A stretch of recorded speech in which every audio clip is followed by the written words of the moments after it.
Class 9 chapter natural resource. इस chapter में हम आपको नेचुरल रिसोर्सेज के बारे में बताएंगे। जैसा कि हम लोगों को पता है, लाइफ जो है अर्थ पर बहुत लंबे समय से है और लाइफ को सस्टेन रखने के लिए, बनाए रखने के लिए जो इम्पोर्टेंट थिंग्स रिक्वायरमेंट होती है, जैसे फूड, शेल्टर, क्लॉथ्स, ये सब जो होती हैं नेचुरल मटेरियल होती हैं जो कि हमारी लाइफ को सर्वाइव करने के लिए या हमें इस अर्थ पर सर्वाइव करने के लिए रिक्वायर होती हैं, और इन्हीं सभी को हम नेचुरल रिसोर्स कहते हैं। ऐसे मटेरियल जो कि ह्यूमन बीइंग के द्वारा यूज किए जाते हैं for the survival and their comfort are known as natural resource. तो हम कह सकते हैं natural resources are the resource which are utilized by human beings for its survival and its comfort, and these sources are found in every zone of biosphere। और ये जो source होते हैं बायोस्फीयर के हर एक जोन में पाए जाते हैं। बायोस्फीयर वो स्फीयर जहाँ पे लिथोस्फीयर, हाइड्रोस्फीयर एंड एटमॉस्फेयर तीनों कंबाइन होती हैं, उस स्फीयर को हम बायोस्फीयर कहते हैं। जो लाइफ होती है उसमें जो रिक्वायरमेंट होता है, उसका एयर का भी रिक्वायरमेंट होता है, सॉइल का भी रिक्वायरमेंट होता है, वाटर का रिक्वायरमेंट होता है, मिनरल, प्लांट एंड एनिमल्स, ये सब जो होते हैं अनडिस्टर्ब्ड पार्ट होते हैं। मतलब कि ये सारे बायोस्फीयर में इम्पोर्टेंट रोल प्ले करते हैं। Natural resource are not equally distributed in the world. एक और बात, जो नेचुरल रिसोर्सेज होते हैं all over the world equally distributed नहीं होते। कहीं पे कोई ज़्यादा होता है, कहीं पे कोई कम होता है। जो ग्रीन प्लांट होते हैं इनऑर्गेनिक मैटर को ऑर्गेनिक मैटर में बनाते हैं by the process of photosynthesis. हम लोगों को पता है फोटोसिंथेसिस क्या होती है, वो प्रोसेस जिसकी मदद से प्लांट अपना खाना बनाते हैं, उसे हम फोटोसिंथेसिस कहते हैं। इसमें ऑर्गेनिक मटेरियल को बनाया जाता है फ्रॉम इनऑर्गेनिक मटेरियल, और हम अल्टीमेटली कहें तो प्लांट से ही हमें खाना मिलता है डायरेक्टली और इनडायरेक्टली। इवन जो खाना हमें एनिमल से मिलता है उसके लिए मेजर रीजन जो होता है वो एनिमल, वो प्लांट ही होता है, क्योंकि प्लांट को ही एनिमल खाते हैं। लेकिन आज के समय में बढ़ती हुई पॉपुलेशन, अर्बनाइजेशन, इंडस्ट्रियलाइजेशन, ये सारी कुछ मेजर सोर्स या मेजर प्रॉब्लम हो चुकी हैं हमारे लिए, जो कि हमारे नेचुरल रिसोर्स को लगातार कम करती जा रही हैं या डिस्ट्रॉय करती जा रही हैं। अब हम इनके बारे में जानते हैं source of the earth. Next चलते हैं सोर्स ऑफ ऑन अर्थ। जो हमारा अर्थ है वो एक प्लैनेट है, सोलर सिस्टम के अंदर एक प्लैनेट, और केवल अर्थ के ऊपर ही हमें लाइफ देखने को मिलती है, क्योंकि इसके पास ऐसा एनवायरनमेंट है जहाँ पे लाइफ सर्वाइव कर सके। हम कह सकते हैं कि जो लाइफ है उसका सर्वाइवल और ओरिजिन केवल अर्थ पे इसलिए हुआ क्योंकि उसका एनवायरनमेंट ऐसा है।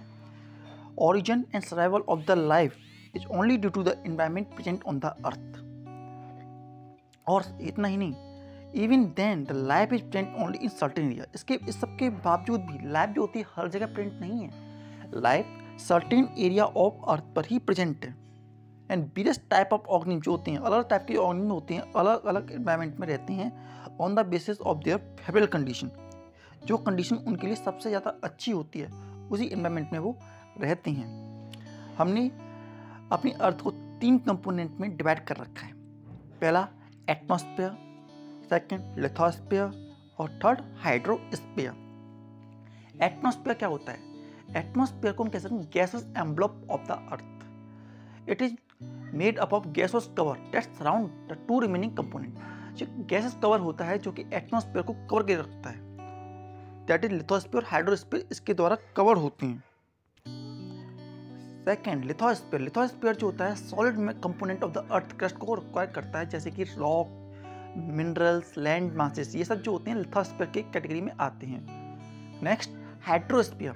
हाइड्रोस्फीयर में वाटर कंपोनेंट आता है, जैसे ओशियन, सी, रिवर्स, ये सब होते हैं हाइड्रोस्फीयर के पार्ट होते हैं। जब एटमॉस्फेयर, लिथोस्फीयर एंड हाइड्रोस्फीयर आपस में कंबाइन होती हैं तो एक बायोस्फीयर बनाती हैं। तो the whole part of the earth where life can exist due to interaction of atmosphere, lithosphere and hydrosphere form biosphere. मतलब कि इंटरेक्शन होता है एटमॉस्फेयर, लिथोस्फीयर एंड हाइड्रोस्फीयर का, और बायोस्फीयर फॉर्म होता है। और बायोस्फीयर जो होता है बहुत सारे इकोसिस्टम का कॉम्बिनेशन होता है। इकोसिस्टम कैसे कहेंगे हम? इकोसिस्टम जहाँ पे बायोटिक कंपोनेंट और अबायोटिक कंपोनेंट साथ मिलकर के सेल्फ सस्टेनेबल के लिए एबल होते हैं। जिस एनवायरनमेंट में सेल्फ सस्टेन कर सकते हैं बायोटिक कंपोनेंट और अबायोटिक कंपोनेंट मिलकर के, उस एनवायरनमेंट को हम इकोसिस्टम कहते हैं। और बायोस्फीयर इन सभी इकोसिस्टम का एक कॉम्बिनेशन होता है।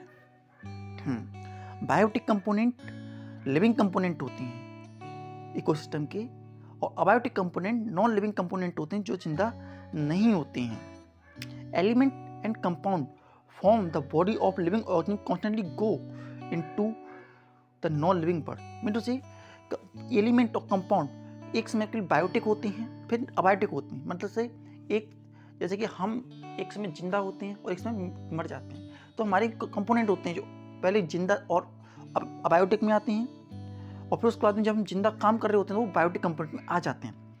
तो इस तरीके से हम कह सकते हैं there is a flow of energy in between biotic component and abiotic component. Living component और नॉन लिविंग कंपोनेंट के बीच में एनर्जी का ट्रांसफर होता रहता है, और इसीलिए हम कहते हैं इसे इट इज डायनेमिक व स्टेबल सिस्टम। जो फ्लो ऑफ एनर्जी होता है डायनेमिक स्टेट में लगातार चलने वाला होता है, लेकिन ये स्टेबल सिस्टम कहा जाता है। नाउ अगर हम कहें तो अगर हम अर्थ को एक एप्पल से कंपेयर करते हैं तो हम कह सकते हैं जो बायोस्फीयर है, अर्थ का जो बायोस्फीयर है वो अर्थ के छिलके के बराबर या एप्पल के छिलके के बराबर होता है। The nutrition necessary for the living component circulate between air water and soil in the biosphere. जो लिविंग ऑर्गेनिज्म के लिए कंपोनेंट इंपॉर्टेंट होती हैं, रिक्वायर होती हैं, वो सारे कंपोनेंट सर्कुलेट करते हैं एयर में, वाटर में एंड सॉइल में। उन्हीं के द्वारा लिविंग कंपोनेंट जो होते हैं उनको ऑब्टेन करते हैं। And it is estimated that the amount of living matter of all living organism ever extracted on earth is much more than total mass of the अर्थ। हमने अभी तक ये एस्टिमेट लगाया है कि जो मास है अर्थ पर वो बहुत ज़्यादा है एज कंपेयर जितना लिविंग मैटर है। मतलब अब तक जितने लोग ऑर्गेनिज्म जिंदा हुए हैं उनका अगर मास कंपेयर करें तो बहुत ज़्यादा है as compare to total mass of the earth. And evidence of life in biosphere lie in between 200 metre below the surface of ocean and 6000 metre above the sea level. जो लाइफ एग्जिस्ट करती है वो इन दोनों component के बीच में ही exist करती है। नेक्स्ट अब हम चलते हैं एयर की तरफ। Air the breath of life. Air जो होता है इनएग्जिस्टेबल नेचुरल सोर्स होता है, कभी न खत्म होने वाला नेचुरल सोर्स, जो कि एटमॉस्फेयर को हमारे अर्थ के ऑल अराउंड कवर करके रखा हुआ है। जो एयर होती है वो हमारे लिए बहुत ज़्यादा इम्पोर्टेंट है। इसका जो कंपोजिशन होता है वो 78% nitrogen, 21% oxygen and carbon dioxide 0.03%, और बाकी गैसेज जैसे hydrogen, helium, argon, ammonia, ozone, ये सब भी कंप्रेसेस होती हैं। एयर हमारे लिए इम्पोर्टेंट है क्योंकि इसके अंदर ऑक्सीजन प्रेजेंट होता है और ये नॉन रिएक्टिव इन्वायरमेंट भी प्रोवाइड करता है। सारी गैस मिलकर के other than nitrogen and oxygen about 1% of total volume of air comprise करती हैं। एयर और एटमॉस्फेयर को हम कह सकते हैं envelope of gas around the surface of earth. Envelope होता है सरफेस ऑफ द अर्थ के लिए। हाँ, it is made up of many concentric layer. जो एटमॉस्फेयर होता है उसकी कई कंसंट्रिक लेयर्स होती हैं, और डेंसिटी जो होती है उनकी डेंसिटी वेरिएबल होती है as the height is going to increase. जैसे जैसे हम ऊपर जाते हैं उसके साथ डेंसिटी कम होती चली जाती है और एल्टीट्यूड बढ़ता जाता है। एल्टीट्यूड के बढ़ने से डेंसिटी में कमी आती है, मास पर यूनिट वॉल्यूम मतलब कि गैस का घनत्व जो होता है कम होता जाता है। Life has not been discover on any other planet. अभी तक लाइफ जो होती है किसी और प्लैनेट में डिस्कवर नहीं हो पाई है। उसका सबसे बड़ा कारण भी यही है कि उन एनवायरनमेंट में ऐसे कोई लक्षण नहीं पाए गए जो कि लिविंग ऑर्गेनिज्म के लिए चाहिए। जैसे एग्जाम्पल के लिए ले लें हम Mars and Venus. Mars and Venus पर 95% टू 97% के करीब कार्बन डाइऑक्साइड प्रेजेंट होती है। और जैसा कि हम लोगों को पता है कार्बन डाइऑक्साइड जो होती है ना इक्वेटिक और ना ही प्रोकैरियोटिक सेल के लिए यूजफुल होती है, क्योंकि ऑक्सीजन हर लिविंग ऑर्गन को रिक्वायर होती है। ऑक्सीजन की मदद से ऑक्सीडेशन ऑफ फूड होता है और उससे एनर्जी रिलीज होती है। जब हम सांस लेते हैं तो हमारे अंदर से एनर्जी रिलीज होती है और हमें एनर्जी मिलती है और हम बाकी ये काम कर पाते हैं। कार्बन डाइऑक्साइड जो रिलीज होती है एटमॉस्फेयर में, वो प्लांट्स के द्वारा यूज की जाती है। Oxygen is consumed in burning, और ऑक्सीजन न केवल हमारे लिए यूजफुल होती है, इनटेक ऑफ ऑक्सीजन, साथ ही साथ ये बर्निंग के लिए भी बहुत ज़्यादा इंपॉर्टेंट होती है। हम जब किसी फ्यूल को बर्न करते हैं तो in the absence of oxygen कोई फ्यूल बर्न नहीं कर सकता। Not only this, forest fire, volcanic eruption, ये सब भी ऑक्सीजन को कंज्यूम करते हैं और कार्बन डाइऑक्साइड प्रोड्यूस करते हैं। इस सब के बावजूद भी जो कंसंट्रेशन ऑफ कार्बन डाइऑक्साइड होता है वो बहुत ही ज़्यादा कम होता है, हार्डली हम कह सकते हैं 0.03%। लेकिन ज़्यादातर जो कार्बन कंपाउंड कार्बन डाइऑक्साइड होती है वो ऑर्गेनिक मैटर में कन्वर्ट हो जाती है और दो तरीके से कार्बन डाइऑक्साइड में मिलती है। पहला, ग्रीन प्लांट जो होते हैं कार्बन डाइऑक्साइड को रॉ मेटेरियल की तरह यूज करते हैं for the process of photosynthesis, इसलिए कार्बन डाइऑक्साइड कंसंट्रेशन कम रहता है। और ये जो होते हैं कार्बन डाइऑक्साइड को ग्लूकोज और अदर कंपाउंड में कन्वर्ट कर देते हैं सनलाइट का यूज करके। दूसरा, कार्बन डाइऑक्साइड जो होती है सी वाटर में डिजोल्व हो जाती है और कार्बोनेट बनाती है, जिसमें कि मराइन एनिमल जो होती हैं अपने बॉडी सेल्स कंसिस्ट कर लेते हैं और बना लेते हैं। Now, role of atmosphere in climatic control. सबसे ज़्यादा इंपॉर्टेंट जो एटमॉस्फेयर का जो सबसे ज़्यादा इंपॉर्टेंट होता है, एयर का जो सबसे ज़्यादा इंपॉर्टेंट होता है, वो क्लाइमेट को भी कंट्रोल करता है। Atmosphere covering our earth play an important role in controlling temperature. जैसा कि हम लोगों को पता है, जो अर्थ होती है उसमें एयर जो है वो बैड कंडक्टर ऑफ हीट होती है, जो हीट को ट्रांसफर नहीं कर सकती, और इसीलिए जो हमारे अर्थ का एवरेज टेम्परेचर है, दिन और रात में ज़्यादा अंतर देखने को नहीं मिलता है।